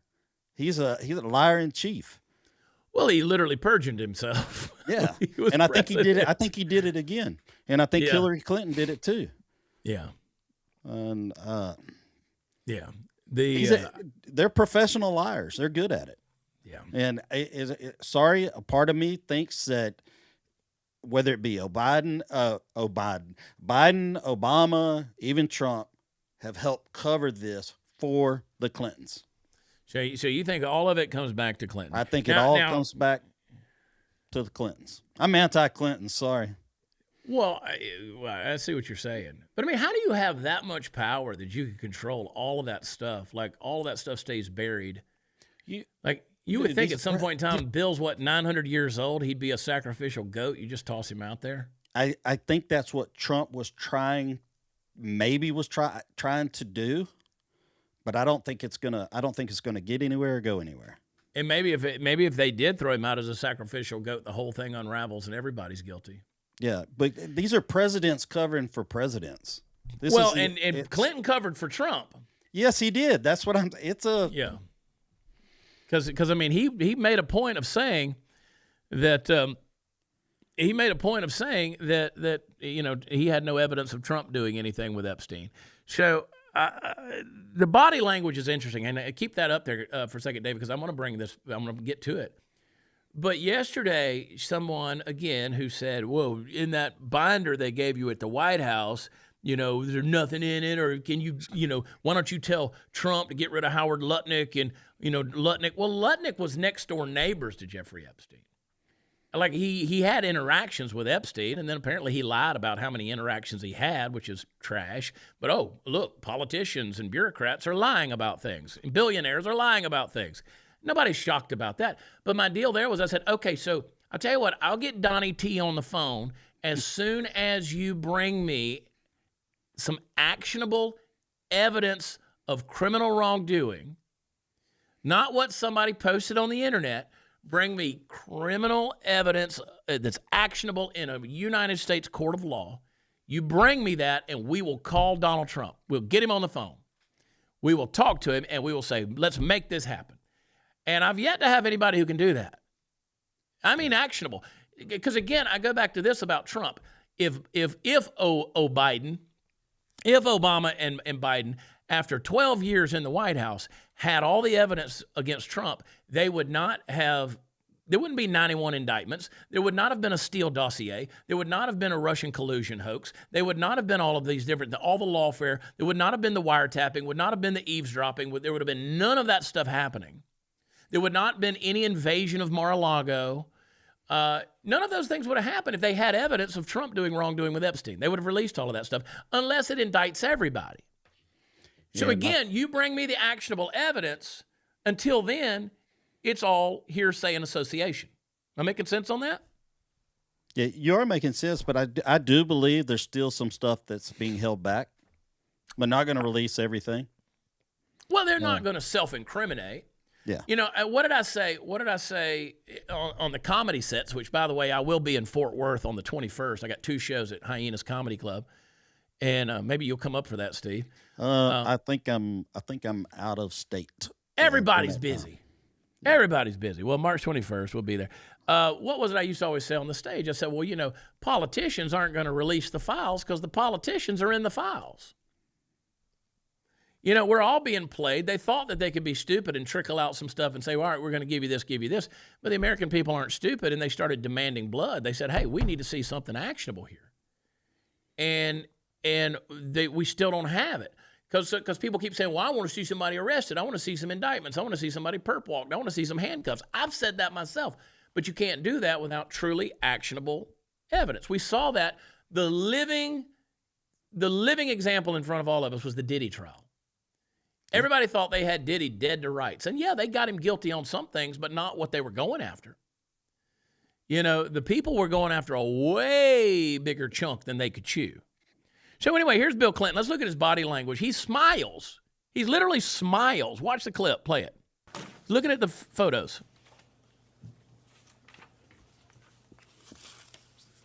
He's brain dead. Look at him. Give me back. Let me see my G.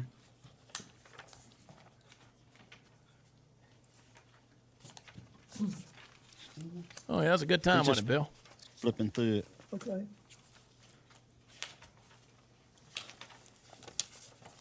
Mr. President, we have about 5 minutes remaining in the majority's first hour, so I just want to ask you some questions related to the crime. You remember when Bill, at Trump's inauguration, the first inauguration, when he was ogling Ivanka? Yeah. And Hillary's just staring up there at him, you like, you old dog. You know, I mean, that's remember that whole clip? Yeah, I do, but that's some normal guys. Clinton. That's normal guy stuff. No, sometimes. It's normal Clinton stuff. Yeah, like Bill's a pervert. Yeah, he's a pervert. You get around some old heads in Little Rock, Arkansas, and let them start telling you about Governor Bill Clinton. Yeah, no, I've heard. Yeah, you get around. I mean, like Paula Jones is a friend. You get around some of these people, and you listen to some of the stories that these people have. He's trash. And so, that's why I've said, whatever evidence is out there, real actionable evidence, it's been filtered through so many fingers. That's why somebody said, well, Trump said it was a hoax. I said, well, you just posted an AI picture, and then you are going to not give me any credible, actionable evidence against what you're accusing. And then so I can see where it starts to become kind of hoaxy, because you start to set this thing up as to make everybody look guilty by association. I don't know if you know it or not, but billionaires know billionaires. It's exactly what happens. And the more AI photos and the more AI comes out, the more everything looks like a hoax. And I look at this stuff, and people believe it too, man. That's the thing. It's like, come on, what's a little critical thought, guys? A little bit of critical thought. But it's crazy, though. The AI photos and videos are getting harder and harder to detect. Yeah, I've seen some videos that were legit that I thought were AI. Well, that's true. And you know how you determine it. And here's the scary part is you got to ask AI, what's AI? That's crazy. That's the hard thing. That's the hard part is you got to ask AI, what's AI? I did not like the photo getting leaked of Hillary out of that thing. That was stupid. Are they going to hold the woman accountable? I forgot what her name is. That was that leaked the photo of Hillary during the. Well, hearing. let's take a look. Let's take a look at this little deal. So Nancy Mace, she's going, and I'm not a fan of Nancy Mace. I think she's, whatever. Y'all might love her. And she asked him this little thing here. He offers up. He said the word underage. She said, I didn't ask you anything about underage. I said young. Right, but she kind of traps him in this little deal. Play the clip. Witnesses who testified in the Epstein cases that Epstein said, you quote, like them young. Why would Epstein say that about you? Are you asking his opinion? You're asking him to think about why Mr. Epstein would say something about him? Why would Epstein say that about the president? So she's asking you to try to be Mm-hmm. in Mr. Epstein's mind and guess at what Mr. Epstein would have thought about. Clinton likes them young, referring to girls. First of all, that's not true. What's not true? That I have any interest in underage. I didn't say underage, I said young. But it's still not true. Is an intern young? Yes. Okay. At my age, anybody younger than I am. Did you is know young. Jeffrey Epstein instructed a witness to deny you were ever on his island? He didn't have to since I was never there. Did you ever travel to Zorro Ranch? Is that the one in New Mexico? Yes. No. Okay, have you ever flown on anyone else's private jet 26 times or more for overseas trips? I have flown as many miles on other jets, but never with as many stops. How many other people's planes have you used, like Epstein 26 times or miles, etc.? I don't know. I did with Steve Bing, who's now deceased, and probably with 4 or 5 others. Okay, Interesting. so maybe about a half dozen billionaires total. So, how many dinners did you have with Ghislaine Maxwell or Jeffrey Epstein in attendance?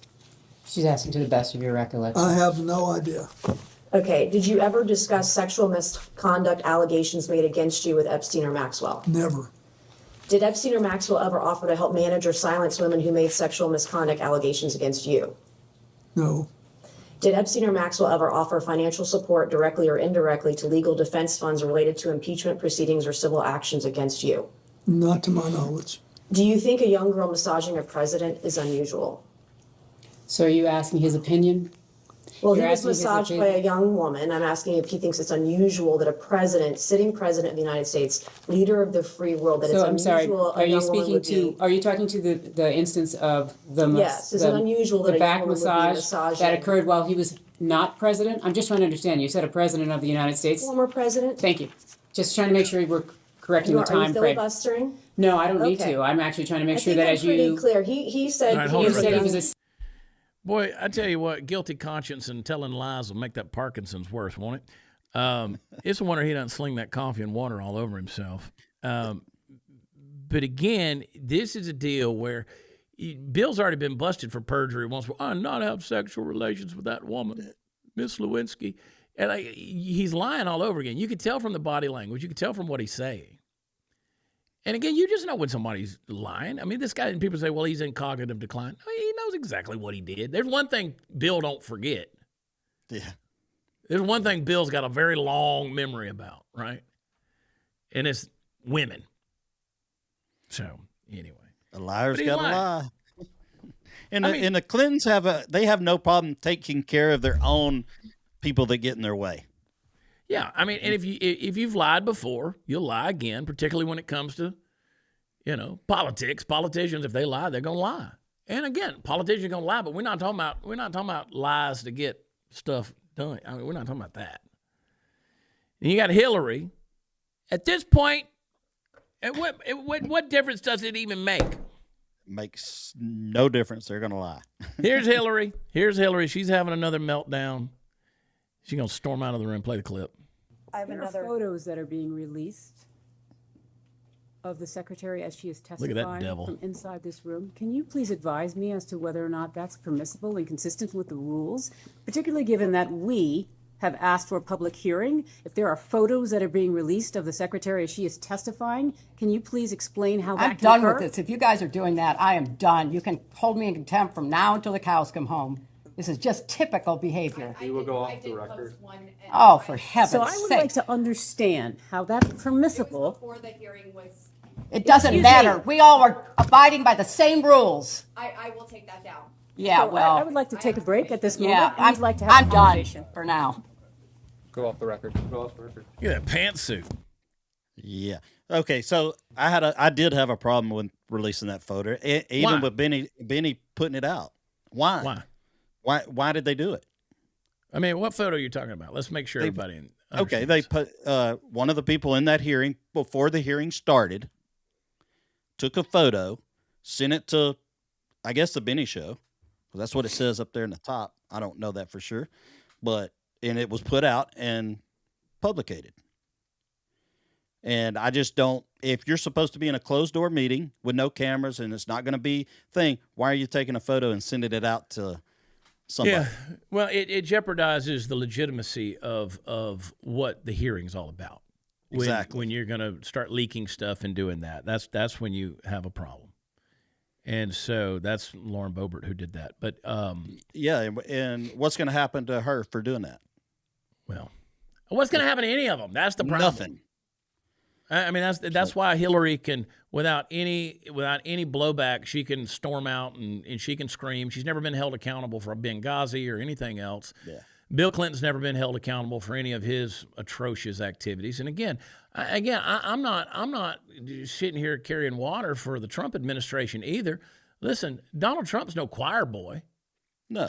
Again, none of these people are somebody that I'm going to look at my son and say, I want you to grow up and be like them. But I'm sitting there thinking, okay, but what criminal activity has transpired? And let's get to the bottom of that. And I want to clarify something, because I saw somebody in the chat mention this a minute ago, where I've said this. You can go back the last 2 weeks. I've said it numerous times in videos, but I did a whole episode of Noise Breaks on this. We're saying Jeffrey Epstein is not the disease. He's the symptom of the disease. Bill Clinton's not the disease. You could say Trump. Trump's not the disease. No, nobody that you want to accuse, none of that's the disease. They're symptoms. Whoever did anything, you want to, and by the way, taking Jeffrey Epstein out did not close the void. No, the void got filled by somebody else. You got to go find who's doing it now. We're so focused on who did what back then. I mean, those Epstein files go so far back. I mean, it looks like Jeffrey Epstein was trading emails with Abraham Lincoln. I mean, I can't believe how many people, everybody's listed in the dadgum Epstein emails and documents. That dude put himself in the room wherever he wanted to be, somehow. Everybody. And made sure he had correspondence about it. So where's it happening? Because I'm telling you, this trafficking, this evil, this exploitation, this abuse is happening in Texas, is happening in Tennessee, is happening in Florida. Yes, it's happening in California. Yes, it's happening in West Virginia. It's happening.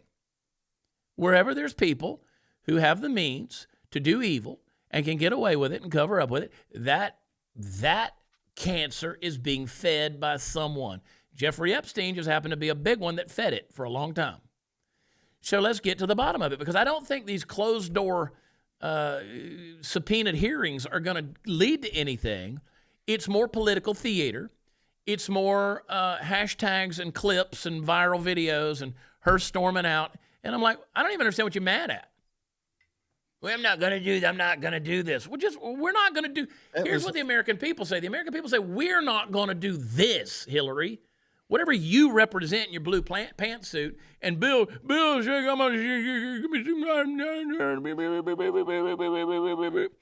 We're not going to stand for that anymore. Hillary capitalized on that picture being put out so she could make a scene about it.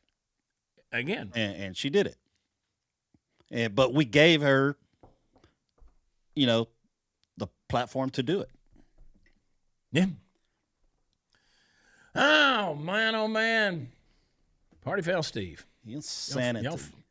Y'all follow him at Party Foul Steve on all the socials. Has it already been another hour? Yeah, Steve's favorite social media is Venmo. So if y'all want to send $1 at Party Foul, I feel your pain. Your pain. Oh. Yeah, you know what's crazy is I don't understand how evil people live this long. They do. Evil people live forever. A long time. They do. They say only the good die young. God is long-suffering. That is for sure, man. You can talk about living forever in the order of Melchizedek from Hebrews chapter 7. Well, he's not righteousness or peace, but I'm telling you what, man, old Bill Clinton might be. These dudes live for these. I don't know. I mean, I'm not. The Ayatollah lived 87 years. I'm not going to talk about the drinking blood and all that kind of stuff because there you go, Mindy, Patriot Angel. You said the adrenochrome. I don't know what YouTube's censoring these days. It's everything. It doesn't matter. Nobody watches me on YouTube anyway. I can't do it. But like these people are doing something. They're doing something because they're 937 years old. I mean, these people are older than Methuselah, man. I mean, Bill, and I guarantee you, I'll tell you one, Bill might not get that Parkinson's drug, but I guarantee he's got the Viagra. And I mean, you see him like oogling and goggling and looking at those files. You're like, oh, look, I remember. It's so funny. There comes a time, a certain age, you can act that way even if you're not that way and people believe it. Well, that's why Joe Biden, whatever version of Joe Biden we're on these days, why they said, well, you can't testify because of cognitive decline. They'll start saying this about, that's exactly what they'll do if they come out with a perjury charge on Bill Clinton. That's these clones walking around. They'll say, well, he's cognitive decline. He can't testify on behalf of himself. No, but you can run the nation. Joe Biden was supposedly running the nation, which we know the auto pen was. But, they peddle this stuff out there and treat all of us like we're stupid. And anyway, the people are committing the crimes right now. Let's go get them. Let's uncover that cabal. Surely the guy who stepped up and filled the gap for Epstein, they're investigating because there has to be. They're going to fill the void. And there's somebody that's supplying you have all these big sporting events when the prostitution and all that kind of stuff amps up. That's the human trafficking going on. And they talk about it, but widespread arrest happening. Occasionally I'll see something that pops up on like the Houston news where they've done a sting operation and they've arrested all these, I don't know what they are, Johns or or the prostitution, but it's not the elite ones. It's all the low life ones. It's never the, high end prostitutes and the high end Johns. It's gross, Steve. Yeah. But I will tell you this, there is a God, and I'll go back to what I said before the noise. There is a high priest who makes intercession on behalf of the people of God, and he puts the nations as his footstool. And I'm telling you, that God whose kingdom will not be shaken. He's going to shake. He's going to shake this world worse than Bill Clinton shaking right there in that hearing. But and they do. I see what you're saying, Benji. Why don't they run a sting operation during Super Bowl week? They do. They do, but it's like it's the low level. That's not. They need to be in Washington D.C. and running that there. Some island in the Virgin Islands, I guess. I don't know. All right, see, we got to go, man. I hate to quit talking, but I got to.